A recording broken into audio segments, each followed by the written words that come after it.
Il-Kunsill Lokali tal-Belt Valletta inawgura l-uffiċini l-ġodda fil-qalba tal-Belt ftit jiem qabel ma din l-istess belt tieħu t-titlu tal-Belt Kapitali Ewropea għall-Kultura. Kif spjega s-Sindku Alexej Dingli fid-diskors tal-ftuħ, din il-binja storika fi Pjazza Reġina hija aktar aċċessibbli, aktar ċentrali u aktar denja għall-Belt Kapitali Maltija. Il-proġett tal-binja tal-Kunsill Lokali swit madwar 330,000. Madankollu, il-proġett tal-binja għadu mhux lest e kif sal-aħħar tas-sena 2018 mistenni li jiżdiedu aktar servizzi. Berġa tas-saħħa, librerija, day center u laboratorju mammar bil-computers.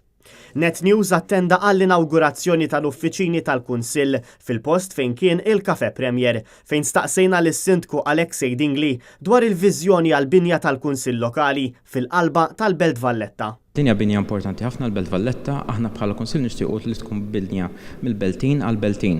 U għalhekk nixtiequ li jkollna servizzi li nofru lir-residenti tagħna biex bekk iħossuhom home ġod il-binja. Nixtieq li l-binja tkun tagħhom ukoll.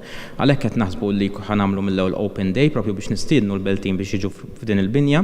Ħanurhom ukoll is-servizzi li aħna nofru bħala Konsil u apparti minn hekk ukoll qed nippjanaw offerti oħra. Preżenti wkoll għall-okkażjoni kien hemm il-Viċi Kap tal-Partit Nazzjonalista għall-ħidma fil-Parlament David Aġus.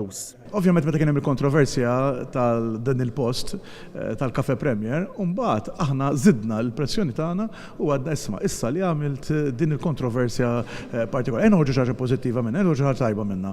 Għaliex m'għandux ikun dan il-post li jingħata lill-Kunsill Lokali tal-Belt għall-inqas minn kontroversja noħorġu xi ħaġa pożittiva.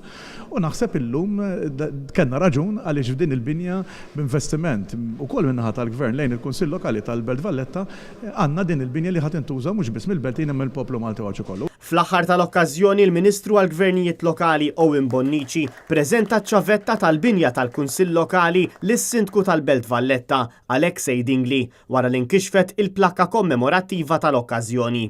Intant fi stqarrija marbuta ma' din l-inawgurazzjoni, il-Partit Nazzjonalista stqar li ju kien għadu u se jibqa' kontra l-bailout tal-Cafe Premier bi flus il-poplu u permezz ta' email mill-indirizz privat ta' Joseph Muscat. L-istqarrija tkompli li dak kien ħażin qabel l-elezzjoni ma sarx tajjeb wara u ma jitħassar bl-ebda azzjoni oħra. Imma issa li l-proprjetà ġiet fidejn il-Gvern, il-Partit Nazzjonalista mhux kontra li dan is-sit jiġi użat mill-Kunsill Lokali tal-Belt. Il-Beltin kif ukoll il-mijiet ta' persuni oħra li jfittxu s-servizzi tal-Kunsill Lokali tal-Belt jixirqilhom post adekwat. L-istqarrija temtejt li madanakollu dan ma jiskużax l-aġir tal-Prim Ministru li bordni diretta u minn wara dar kulħadd għadda 4.2 miljun euro lil proprjetarji tal-Cafe Premier fl-2013.